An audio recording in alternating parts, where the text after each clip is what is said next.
అసలు యాంటాసిడ్ అంటే ఏంటి? క్విక్ ఫిక్సా లేకపోతే ఏదైనా పెద్ద ప్రాబ్లమ్ ని హైడ్ చేస్తుందా? మన ఇండియన్స్ 50% కన్నా ఎక్కువ మంది యాంటాసిడ్స్ ని ప్రాపర్ డయాగ్నోసిస్ లేకుండా ఎట్లా పడితే అట్లా వాడుతూ ఉంటారు.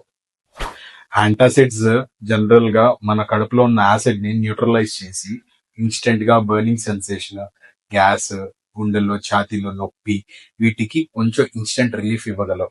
బట్ వీటిని ఎక్కువ యూజ్ చేయటం వల్ల కిడ్నీలో ఇష్యూస్ రావటం కానీ, లేకపోతే కడుపులో ఉన్న అల్సర్స్ ని మాస్క్ చేయటం కానీ, లేకపోతే రిఫ్లక్స్ డిసీజెస్ అని ఉంటాయి, వీటిని మాస్క్ చేయటం చాలా ఎక్కువ ఇష్యూస్ వస్తాయి.